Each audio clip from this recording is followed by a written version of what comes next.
This is how the White House looks right now. Looking through where the East Wing used to be, you'd see something that honestly looks like a bomb went off. Construction crews demolished the entire thing in 4 days flat. And what's going up in its place is absolutely insane. A 3-story, 90,000 square foot ballroom that will look like nothing else in this world. But one wrong calculation during construction could collapse the entire White House on live television. Within weeks, D.C. is about to witness the largest concrete pour since they built the Pentagon. There will be a convoy of concrete trucks stretching for miles, all lined up to dump their loads in an 18-hour marathon that absolutely cannot stop. Here's why. If even one section of concrete begins to cure before the next section gets poured, you create what's called a cold joint. Basically a fault line that could crack the first time 2,000 dancing diplomats step foot on it. To prevent this from happening, workers assemble this incredible maze of rebar, reinforcement bars thick as your wrist, woven together into the world's strongest basket. A typical office building spaces rebar every few feet. This project, every 6 inches. The density is so extreme that workers literally walk across the top of the rebar grid like it's a solid floor. And they need every piece of it, because what's about to sit on top weighs more than an aircraft carrier. And there's a huge problem with this. That section against the existing White House, those are original stones from 1792, rocks that George Washington personally approved, that have held up the president's house through the British burning it, the Civil War, and everything America has faced. Now crews have to attach millions of pounds of new building to these ancient foundations without causing a hairline crack in the existing ceiling. Here is where things get interesting. Basically, they dig underneath the existing foundation and pour new concrete beneath it, giving the 230-year-old White House a titanium spine before they add Trump's addition. The margin for error? 0. But getting the foundation right is just the start. This entire building needs infrastructure that can handle everything from state dinners to nuclear war. See those trenches they're digging?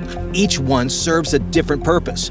Electrical in this one, plumbing in that one, data cables over there, and something else that they won't talk about, secured communications. Because this ballroom isn't just for parties. In a crisis, it needs to transform into a command center, which means the same hardened communication lines that run the Situation Room. The cables they're laying can survive an electromagnetic pulse. The pipes have valves that seal instantly if sensors detect chemical weapons. The electrical system has more redundancy than Air Force One. The concrete itself tells you this isn't normal construction. Right now, in a plant in Maryland, they're mixing concrete with steel fibers, essentially making the entire foundation blast resistant. This mix is so specialized, it has to stay between 64 and 68 degrees during the entire journey from Maryland to the White House. Too hot, it cracks. Too cold, it won't cure. 4 degrees is all they get to work with. While driving through D.C. traffic, past protesters, through security checkpoints, and finally to the White House. When that concrete starts flowing next week, every pour gets tested, documented, and verified by 3 different inspectors. Because in 100 years, when engineers wonder if this foundation can support whatever presidents of the future want to add, they'll need to know exactly what's under there. But what rises from this foundation is where Trump's vision really takes shape. Come spring 2026, anyone standing in Lafayette Square is going to watch steel beams rise higher than the White House itself. The first floor alone soars to 18 feet, doubling your living room ceiling. Trump wants that palace effect where you walk in and your neck automatically cranes upward. To achieve it, they're using enough steel to build 12 Statue of Liberties. Every beam coming from that fabrication plant in Pennsylvania has a number, a specific installation sequence, and 0 room for improvisation. Think of it as the world's most expensive IKEA furniture, except one wrong piece and 90,000 square feet comes crashing down. The main ballroom requires a 200-foot span with no columns. That means special trusses that are so massive they need police escorts through 3 states. and they can only move at night on specific routes that can handle the weight when the weather cooperates. As you stand here and watch the steel go up, you can see Trump's entire vision taking shape. That massive open rectangle on the south side, the main ballroom. The north side that looks like its own building, kitchen facilities that would make Gordon Ramsay jealous. 20 commercial ovens that could each cook your Thanksgiving turkey in 20 minutes. Walk-in freezers larger than most Manhattan apartments. Dishwashers that basically pressure wash 2,000 place settings into brand new again in under 2 hours. Now look up to where they're framing the second floor. That section overlooking the ballroom, that's Trump's presidential viewing gallery, his personal skybox where he can survey the room. The Secret Service loves it because he's protected behind bulletproof glass. Trump loves it because he can skip the receiving line and still see everything. Future residents will love it because they can escape when they need to without anyone noticing. The third floor might look boring, just mechanical space, but it's actually an engineering marvel. How do you cool a room with 35-foot ceilings when 2,000 bodies are generating heat and that massive glass wall turns the whole space into a greenhouse? The air handlers going up there are the size of city buses. The chillers need their own power substation. The ductwork is so large that maintenance crews will walk through it standing up. This isn't climate control, this is weather manipulation. By summer 2026, the glass installation begins. And suddenly Trump's vision meets reality. These panels aren't windows. They're 30 feet tall, 10 feet wide sheets of 5-inch thick bullet-resistant glass. Each one weighs 3,000 pounds and costs more than most people's college degrees. 3 different factories are working around the clock because no single facility can produce enough of this specialized glass in time. The engineering gets even crazier when you realize these windows face the south lawn, where Marine One lands. Every time the president's helicopter comes in, it generates hurricane-force downdrafts. These glass panels have to withstand that punishment multiple times a day, every day, forever. But once they're in, once that skeleton is wrapped in glass and steel, that's when Trump's hotel experience transforms a government building into something else entirely. Walk into the raw ballroom space in early 2027 before any finishes, and the scale hits you like a freight train. This place will be so big that workers on opposite ends need radios to communicate. This isn't just a big room. It's an arena pretending to be a ballroom, and Trump is about to dress it in more gold than Fort Knox. The floor goes in first, but before a single piece of marble gets laid, crews install 30,000 square feet of heating coils. Picture a massive electric blanket made of copper tubes, divided into zones that can maintain different temperatures. Why? Because marble is beautiful but frigid, and nobody wants to dance on ice. This system keeps the floor at exactly 72 degrees, whether the room is empty or packed with sweating diplomats doing the electric slide. Right now, in a quarry outside Carrara, the same quarry that supplied Michelangelo, Italian craftsmen are cutting Trump's marble, Calcutta gold, white stone with natural gold veins running through it like frozen lightning. Each slab gets photographed, numbered, and cut by water jets into hexagonal pieces that fit together like a $6 million puzzle. When these pieces arrive in Baltimore, armed guards will escort the trucks to D.C. because this isn't just stone. It's Trump's vision of American power written in rock. Look up at that ceiling and you'll see Trump's beloved coffers. Those recessed panel designs that make ceilings look like waffle irons designed by royalty. But instead of simple plaster, each coffer will be lined with gold leaf. Real gold, 23-karat sheets so thin that breathing on them makes them flutter like butterfly wings. The craftsmen applying this are artists who have trained for years just to learn how to handle a brush made from squirrel hair without sneezing away thousands of dollars. The chandeliers deserve their own documentary. Right now in the Czech Republic, in a workshop that's been making chandeliers since Mozart was writing symphonies, craftsmen are hand-cutting 50,000 pieces of crystal. The main chandelier will weigh 12,000 pounds. heavier than 3 cars hanging from your ceiling.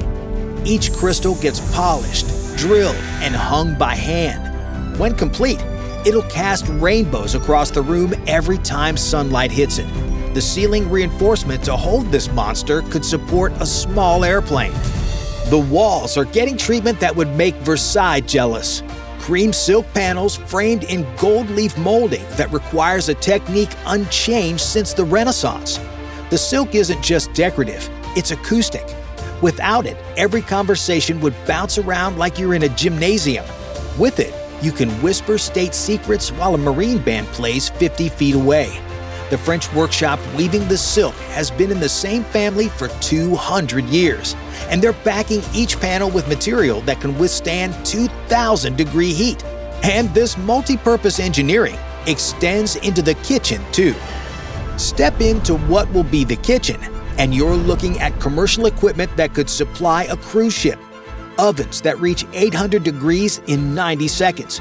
Freezers with their own backup generators because if the power fails during a state dinner for 2,000, you can't just order pizza. A kosher kitchen completely separate from the halal kitchen, completely separate from the allergen-free zone. When you're feeding world leaders, every meal is a potential international incident. That's if people could still even eat after their jaws hit the floor when they see this thing in person. Picture late 2027. You've just received the most coveted invitation in Washington, the inaugural state dinner in Trump's Ballroom. Your limo pulls up to the new east entrance, and immediately, you know this is different.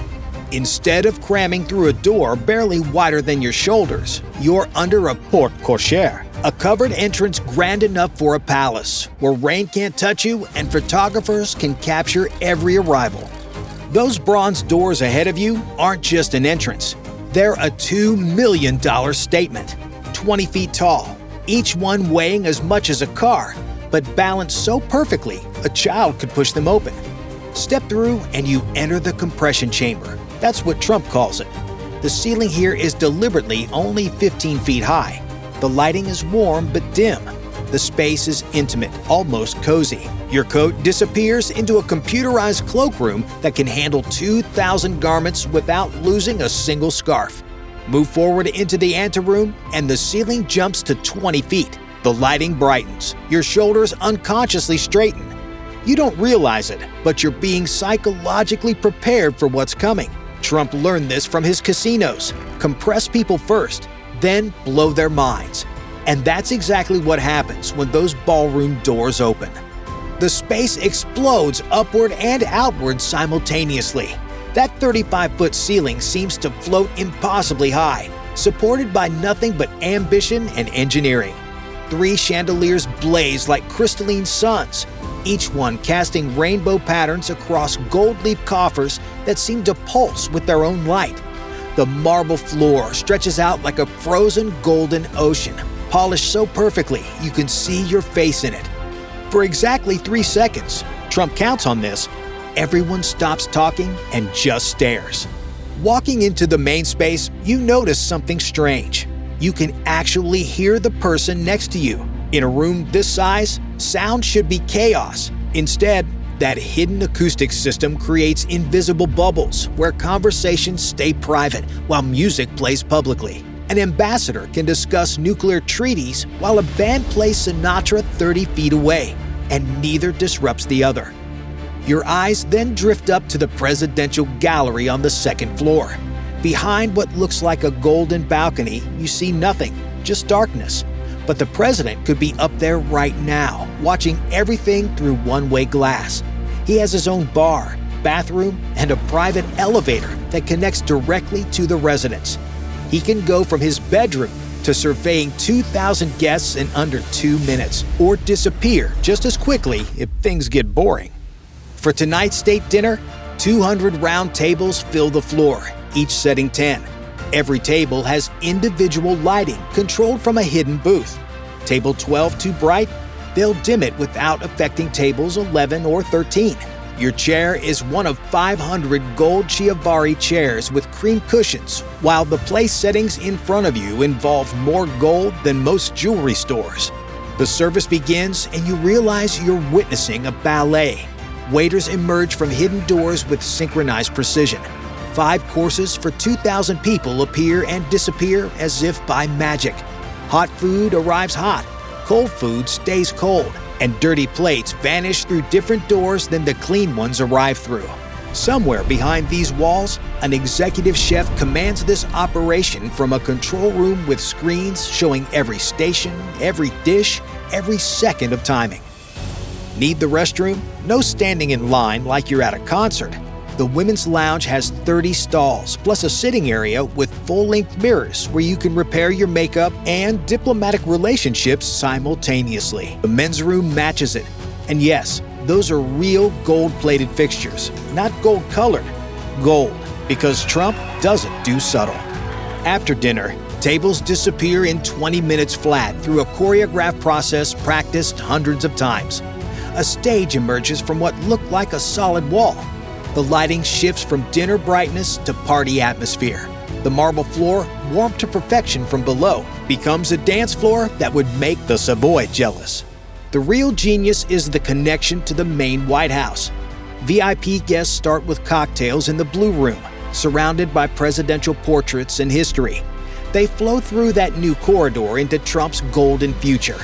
After dinner, they can step onto the South Lawn for air, then back inside for dancing. It's not one venue. It's an interconnected experience that no other building on Earth can offer. The temperature stays at exactly 71 degrees whether 50 people are swapping stories or 2,500 are dancing to Parliament Funkadelic. Floor heating, ceiling cooling, and invisible air curtains create climate zones that maintain comfort without anyone feeling a breeze. That glass wall that should turn the room into a greenhouse? Special coatings and that massive HVAC system make it a non-issue. Security is everywhere and nowhere. Those silk panels hide metal detectors that scan continuously. Cameras smaller than quarters track every face from the molding. The marble floor knows where every person stands through pressure sensors you'll never see. Pull something you shouldn't from your pocket, and security knows before your hand is fully extended. If disaster strikes, attack, medical emergency, earthquake, hidden panels reveal emergency exits. Lights switch to evacuation mode, and this palace ballroom can empty in under 4 minutes. When the last crystal gets hung on those chandeliers and the bronze doors open for that first state dinner, the building that people complained was big enough for 2 emperors, 1 pope, and the Grand Lama will finally have a ballroom that actually makes that description seem modest. Bye for now.